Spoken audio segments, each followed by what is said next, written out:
되었습니까? 수고하고 무거운 짐진 자들아 다 내게로 오라.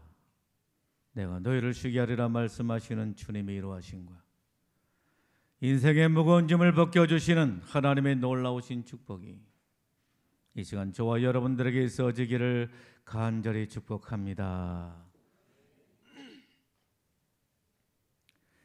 사람들 중에는 여러 유형의 사람들이 있습니다.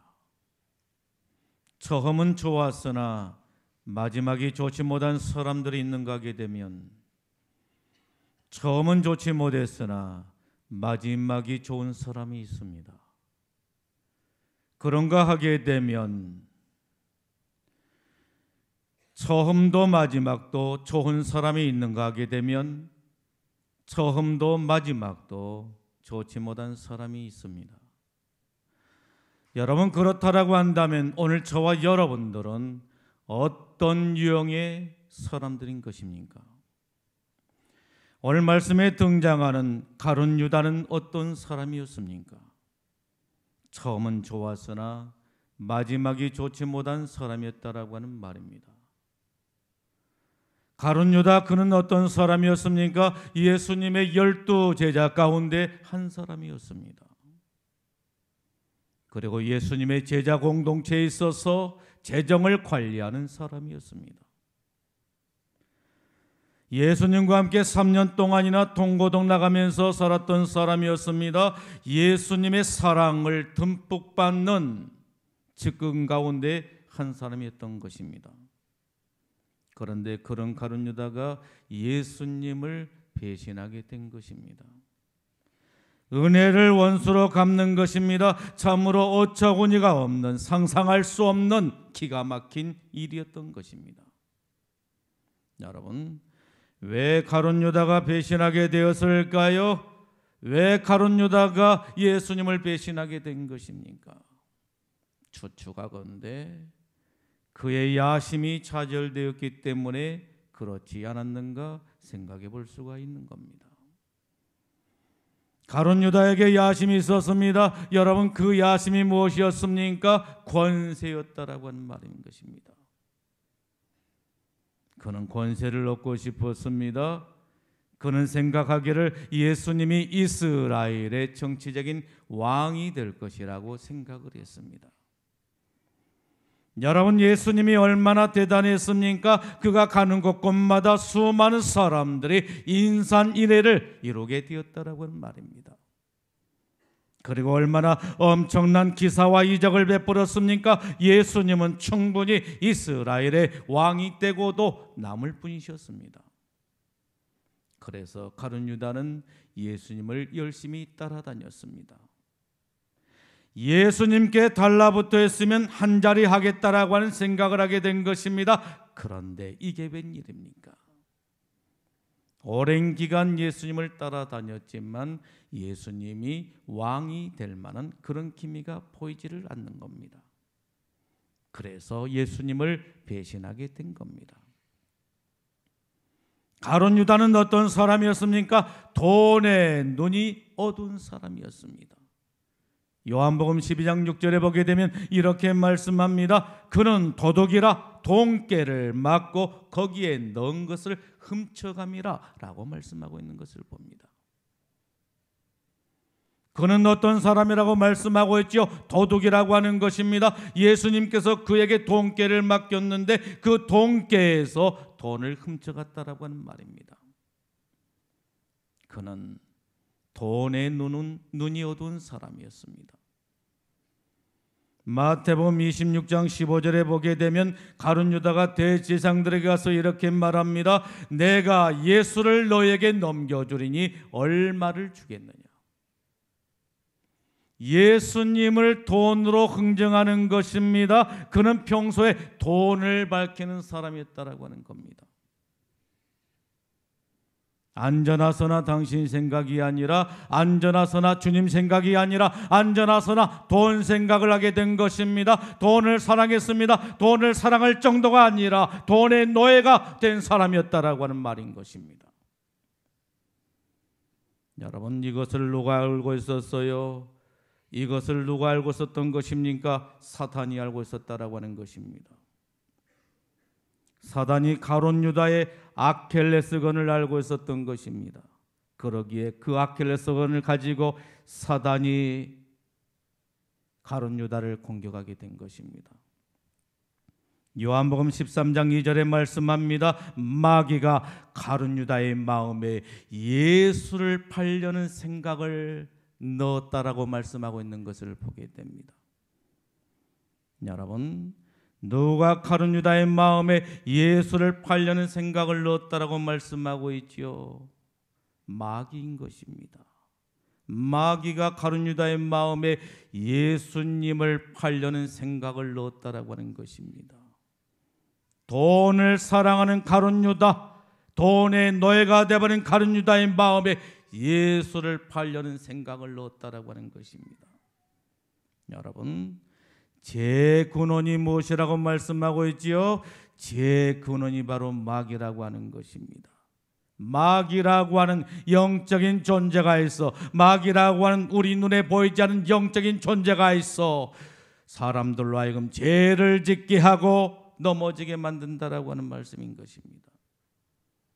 그래서 주님께서는 잠언 4장 23절 말씀을 통해서 우리들에게 이렇게 말씀하고 계신 것입니다. 모든 지킬 만한 것 중에 더욱 내 마음을 지키라, 생명의 근원이 이에서 남이니라 라고 말씀하고 있는 것을 보게 됩니다. 여러분, 무엇을 지키라고 하는 것입니까? 마음을 지키라고 하는 것입니다. 마음을 지키라는 것입니다. 무엇으로부터 마음을 지키라고 말씀하고 있지요? 마귀로부터 마음을 지키라고 말씀하고 있는 것을 보게 되는 것입니다. 우리의 마음에서 무엇이 난다라고 말씀하고 있지요? 생명이 난다라고 말씀하고 있는 것을 보게 됩니다. 사람은 누구나 아킬레스건을 가지고 있습니다. 이 약점이 있다라고 하는 말입니다. 어떤 사람은 돈일 수가 있고, 어떤 사람은 명예일 수가 있고, 어떤 사람은 권세일 수가 있고, 어떤 사람은 일일 수가 있고, 어떤 사람은 이성일 수가 있고, 어떤 사람은 술일 수가 있고, 어떤 사람은 마약일 수가 있고, 어떤 사람은 도박일 수가 있고, 어떤 사람은 자녀가 될 수가 있고, 사람마다 다 약점을 가지고 있다라고 하는 말씀인 것입니다. 그런데 문제는 무엇입니까? 그 문제는 바로 사단 마귀가 우리의 약점을 다 알고 있다라고 하는 말씀인 것입니다. 그리고 우리의 약점을 알고 있는 사단 마귀가 그것을 끊임없이 공략해서 우리를 넘어지게 하고 죄를 짓게 한다라고 하는 말씀인 것입니다. 가룟 유다의 약점은 무엇이었습니까? 돈이었습니다. 그러게 사단이 돈으로 공격하게 되었다라고 하는 말인 것입니다. 그런데 가룟 유다는 마음을 지켜야 됨에도 불구하고 마음을 지키지를 못하고 사단 마귀에게 내어주고 말았다라고 하는 것입니다. 그래서 스승을 배신하고 스승을 팔아넘기게 되었다라고 하는 것입니다. 요즘 매스컴을 통해서 끊임없이 전직 대통령들에 대해서 이야기를 합니다. 여러분, 전직 대통령들의 문제가 바로 무엇입니까? 박근혜 대통령의 문제가 무엇입니까? 이명박 대통령의 문제가 무엇입니까? 그것은 바로 돈이라고 말할 수가 있는 것입니다. 결국에 돈이 그들의 인생을 망가뜨리고 돌아버리게 만들었다라고 하는 것입니다. 주님께서는 디모데전서 6장 10절 말씀을 통해서 이 시간 저와 여러분들을 향하여 이렇게 말씀하십니다. 돈을 사랑함이 일만하게 뿌리가 되나니 이것을 탐한 자들은 미혹을 받아 믿음에서 떠나 많은 근심으로 자기를 찔렀도다. 여러분, 돈을 사랑함이 무엇이 된다라고 말씀하고 있죠? 일만하게 뿌리가 된다라고 말씀하고 있는 것을 볼 수가 있는 것입니다. 돈이 일만하게 뿌리가 된다라고 하는 것입니다. 그리고 돈을 탐하는 자들이 어떻게 되었다라고 말씀하고 있는 것입니까? 미혹을 받아 믿음에서 떠나 많은 근심으로 자기를 찔렀다라고 말씀하고 있는 것을 보게 된 것입니다. 자기를 찌른 것입니다. 남을 찌른 것이 아닙니다. 자기를 찌른 것입니다. 큰 고통을 당하게 만들었다라고 하는 말씀인 것입니다. 가룟 유다는 돈의 눈이 어두워서 사랑하는 스승을 은 30에 팔아버리고야 말았습니다. 가룟 유다는 예수님의 판결을 지켜보고 있었습니다. 예수님을 팔고 난 후에 예수님의 판결이 어떻게 떨어진가 하면서 곁에서 지켜보고 있었다라고 하는 것입니다. 그런데 이게 웬일입니까? 상상할 수 없는 엄청난 판결이 떨어지고야 만 겁니다. 십자가 판결이 떨어지게 된 것입니다.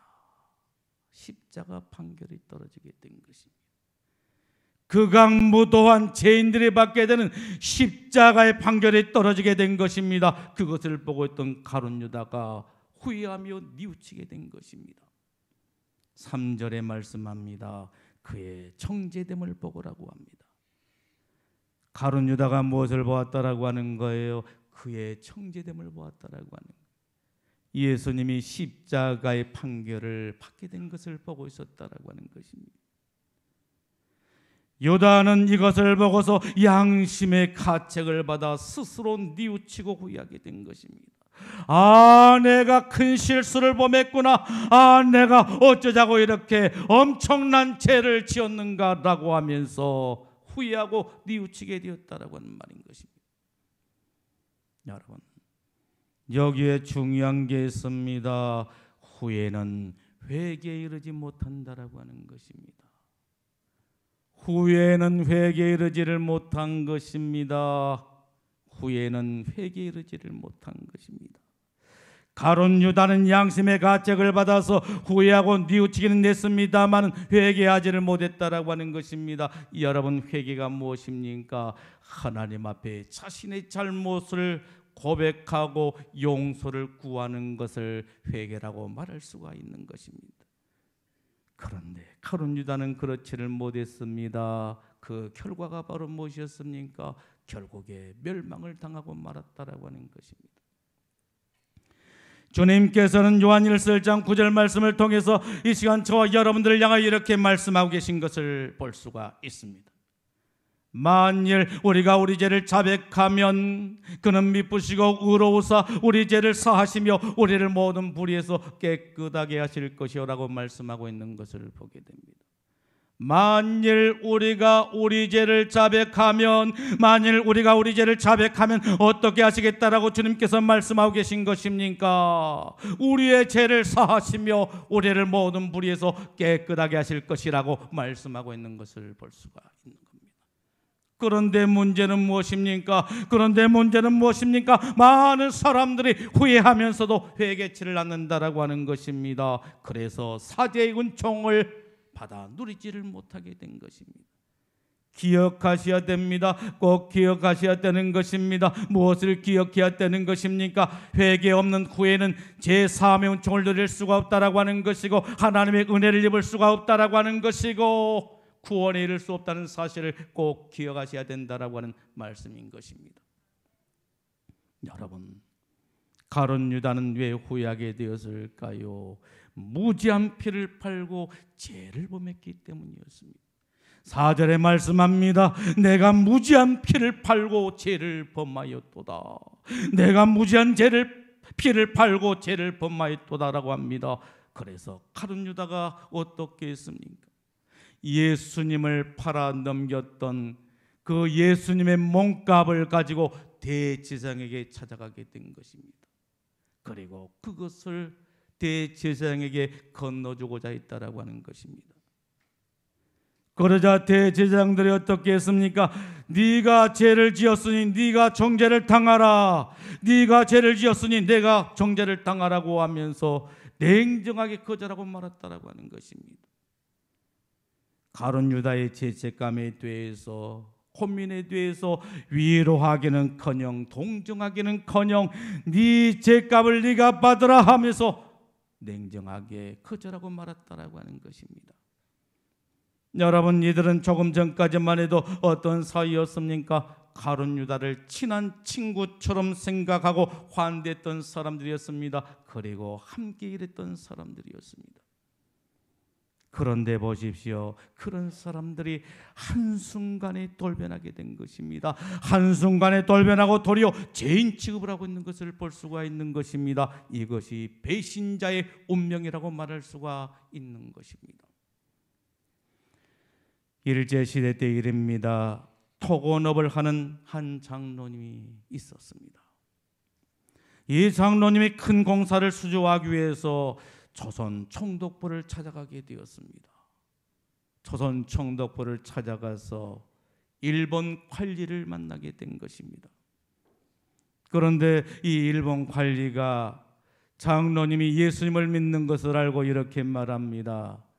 당신이 믿는 예수를 부인하고 일본 천황을 신으로 인정하게 되면 내가 당신에게 공사를 주겠소라고 하는 것이었습니다. 여러분 같으면 어떻게 하셨겠습니까? 우리가 사는 이 세상에는 이와 같은 일들이 허다하게 이루어지고 있다라고 하는 그러한 말씀인 것입니다.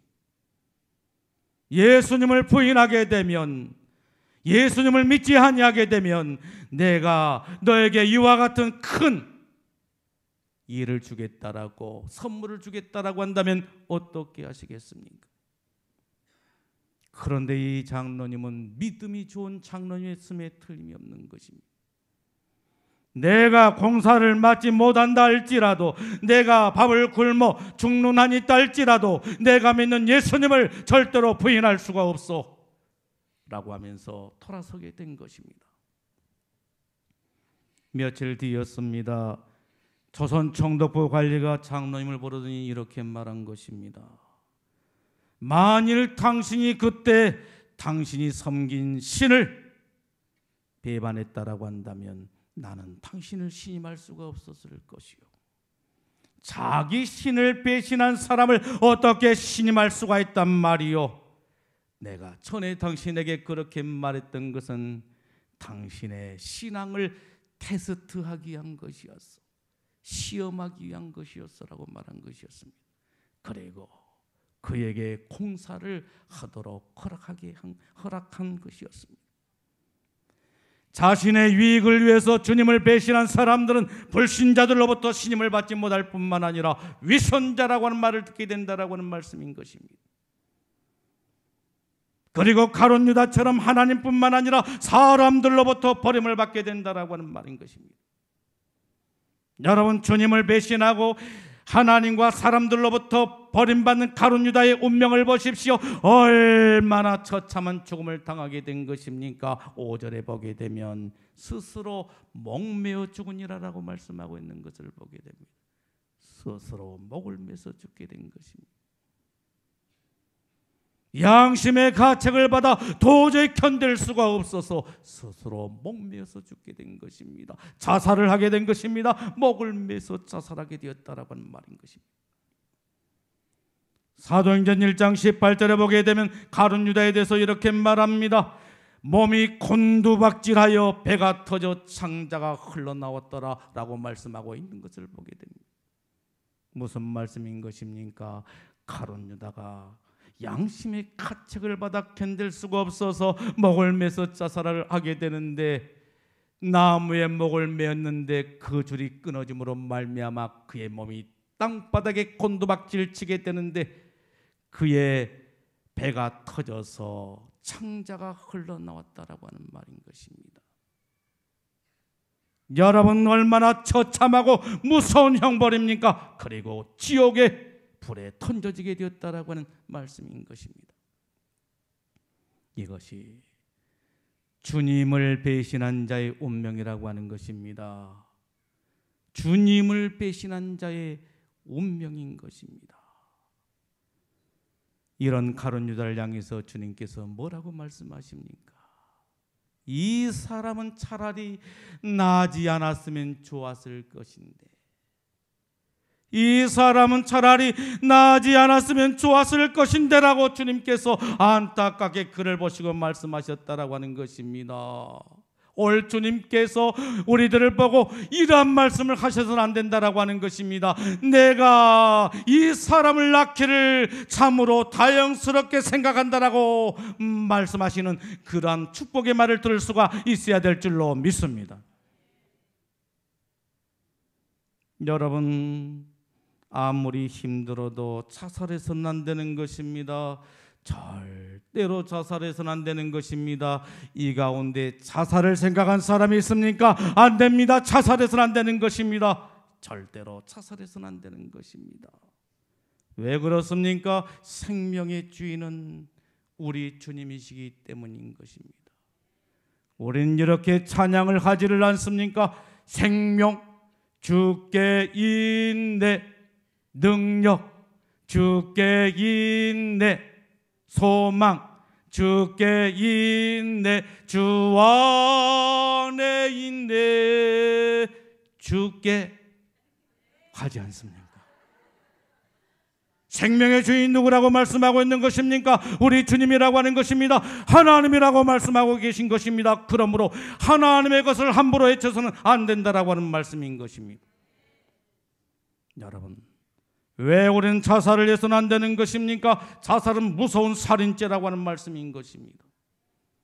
남의 생명을 해쳐서만이 살인죄가 아니다라고 하는 것입니다. 자기 스스로 목숨을 끊는 것도 살인죄라고 하는 말씀인 것입니다. 주님께서는 십계명 5계명을 통해서 우리들에게 무엇을 말씀하십니까? 살인하지 말아라, 살인하지 말라라고 말씀하고 있는 것을 볼 수가 있는 것입니다. 자살하지 말라라고 하는 것입니다. 자살해서는 안 된다라고 하는 말씀인 것입니다. 여러분, 왜 자살을 해서는 안 되는 것입니까? 자살은 회개할 기회를 잃어버린다라고 하는 것입니다. 목매다는 순간 죽어버리기 때문에 회개할 기회가 없다라고 하는 말씀인 것입니다. 모든 죄는 다 회개할 기회가 있습니다. 모든 죄는 다 회개할 기회가 있습니다. 그러나 자살은 회개할 기회가 없다라고 하는 것입니다. 그렇기 때문에 자살을 해서는 안 된다라고 하는 말씀인 것입니다. 여러분, 자살의 반대가 무엇입니까? 자살의 반대가 뭐예요? 살자. 살아야 되는 것입니다. 우리는 살아야 되는 것입니다. 우리 주님 오라고 하신 그날까지 끝까지 악착같이 살아야 될 줄로 믿습니다. 100세 되신 분도 살기 위해서 운동을 한다라고 말하지 않습니까? 어느 때까지 살기를 원하십니까? 라고 물었더니 그래도 150살까지는 살아야지요. 그런데 왜 죽습니까? 죽어서는 안 된다라고 하는 말씀인 것입니다. 여러분, 베드로가 얼마나 큰 죄를 범했습니까? 베드로는 엄청난 죄를 범하게 된 것입니다. 주님 앞에 엄청난 죄를 범하게 되었다라고 하는 것입니다. 주님을 3번씩이나 부인하게 된 것입니다. 적은 계집종 앞에서, 보잘것없는 적은 계집종 앞에서 3번씩이나 부인하게 되었다라고 하는 것입니다. 이 사람은 갈릴리 사람과 함께 있었도다라고 말합니다. 적은 계집종이 이 사람은 나사렛 사람과 함께 있었도다라고 그렇게 말합니다. 그러니까 베드로가 뭐라고 말합니까? 눈을 치기서 올리면서 하는 이야기가, 너 지금 무슨 소리 하고 있느냐? 나는 그 사람을 전혀 모른다라고 하면서 철저하게 부인하게 되었다라고 하는 것입니다. 부인했습니다. 맹세하고 부인했습니다. 저주하면서 맹세하게 되었다라고 하는 말씀인 것입니다. 여러분, 세상에 이런 비겁자가 어디 있습니까? 세상에 이런 배신자가 어디에 있는 것입니까? 용서받지 못할 그러한 죄님의 틀림이 없는 것입니다. 그런데 그런 베드로라 할지라도 그가 회개하고 돌아왔을 때 주님은 미쁘시고 의로우사 그의 모든 죄를 사하시고 그의 삶을 회복시켜 주신 줄로 믿습니다. 그의 신분을 회복시켜 주신 것입니다. 다시 예수님의 수제자로서의 삶을 살도록 주님께서 그의 신분을 회복시켜 주셨다라고 하는 말씀인 것입니다. 그러자 베드로가 어떻게 했습니까? 베드로는 일평생 주님을 위하여, 주님은 일평생 복음을 위하여 죽도록 충성하고 헌신하다가 마지막에는 주님을 위해서 거꾸로 십자가에 매달려 순교하게 되었다라고 하는 말인 것입니다. 사람은 연약합니다. 나약합니다. 부족합니다. 그렇기 때문에 얼마든지 실수할 수가 있고 넘어질 수가 있고 죄를 지을 수가 있다라고 하는 말인 것입니다. 그러기에 죄를 지었다 할지라도 넘어졌다 할지라도 결코 자포자기해서는 안 되는 것입니다. 결코 자살해서는 안 된다라고 하는 말씀인 것입니다. 자신의 연약함을 인정하고 자신의 나약함을 인정하고 자신의 부족함을 인정하고 하나님 앞에 회개하고 주님의 손을 꼭 붙잡고 다시 일어나야 된다라고 하는 말씀인 것입니다. 그리하게 될 때 주님은 우리들을 베드로처럼 귀하게 사용하시게 될 줄로 믿습니다. 사랑하는 성도 여러분, 가룟 유다는 무서운 죄를 범하게 되었습니다. 사랑하는 스승을 배신하고 노예 한 사람 가격을 바꿔서 예수님을 팔아넘기게 된 것입니다. 그래서 예수님으로 하여금 십자가의 판결을 받게 하고 죽게 만들었습니다. 여러분, 그 결과가 무엇이었습니까? 그 결과 그의 운명은 어떻게 되었습니까? 죄인이라고 한 낙인이 찍히게 되었고 양심의 가책을 받아 견딜 수가 없어 스스로 목매어 자살하고 말았습니다. 비극적인 운명을 맞이하게 된 것입니다.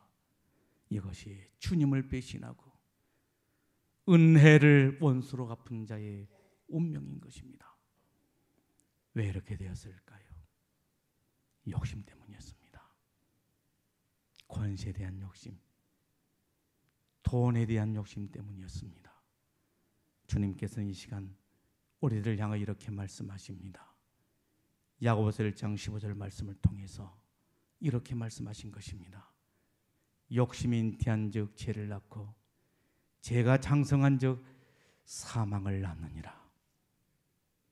나의 욕심은, 이 시간 나의 욕심은 무엇입니까? 돈입니까? 명예입니까? 권세입니까? 일입니까? 이성입니까? 술입니까? 마약입니까? 도박입니까? 주님은 그것을 내려놓고 주님과 함께하는 인생이 되라고 말씀하고 계신 줄로 믿습니다. 다 같이 주신 말씀을 생각하면서 우리 모두 기도하는 시간 되기를 원합니다.